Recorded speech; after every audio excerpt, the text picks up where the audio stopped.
It was meant to be nothing more than a simple dinner. Friends gathered, laughter in the air, glasses of wine. But then I saw him, her so-called best friend, reclining in my chair like it belonged to him. His stare pierced me, filled with arrogant confidence. "She's better off without you," he smirked, glancing at my wife for approval.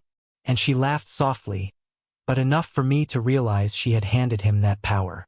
Enough to show me I was no longer her partner. I was the joke. I stared at the woman I had built my life around, and she didn't even flinch. That's when I understood. This wasn't some careless slip. It was the truth she'd been hiding in silence. It wasn't always like this.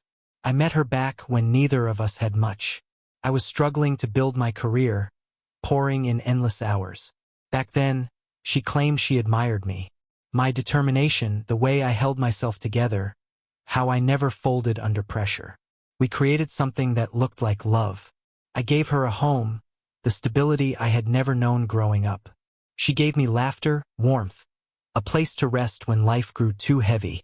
But somewhere along the way, that admiration soured into disdain.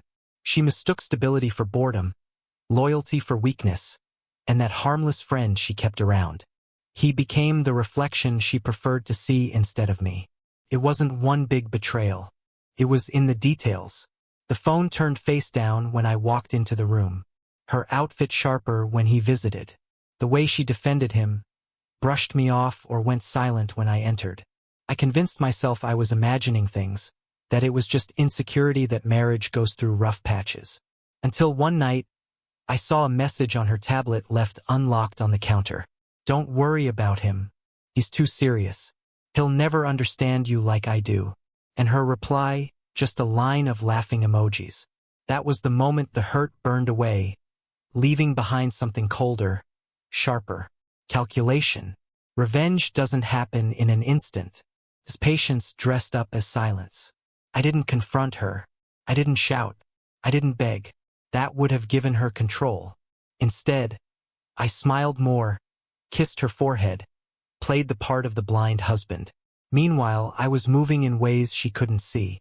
First, I secured my money, split accounts, redirected income, locked away investments she had no idea about.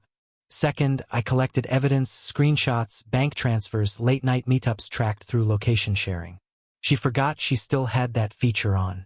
A neat little folder built itself, organized by dates and proof. Third, I prepared my exit. Lawyer on retainer, divorce papers drawn, just waiting for my signature. The house, mine before the marriage, untouchable. I lived two lives. The devoted husband on the surface, and beneath it, the silent predator biding my time. That time arrived wrapped in wine and laughter. That dinner, that insult, his words filling my house. My wife smiling at my humiliation. He thought it was a joke. She thought I'd swallow it like always, but I didn't. I looked at him, then at her and asked calmly, "Say that again." His grin widened. "She's better off without you." Before I could respond, my wife slammed her glass down.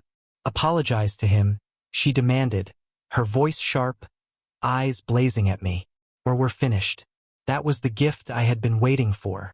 I leaned back, let the silence stretch, then smiled, slow, deliberate. "Then we're finished." Her face drained of color. His smirk faltered. I stood, went to my study, and returned with a thick folder. Every secret, every message, every meeting neatly documented. I set it down on the table. "This," I said evenly, "is everything. You two weren't nearly as clever as you thought." She reached for it, but I pulled it back. "No, you won't be reading this. The lawyer will." Her breath caught. His hands shook, finally understanding this wasn't a game. I looked at him first. "You wanted me gone. Congratulations.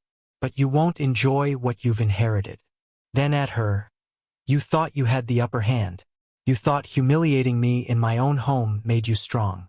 But I left this marriage months ago. Tonight is just the finale." She tried tears, shaky hands, pleading. "Wait, please. We can fix this."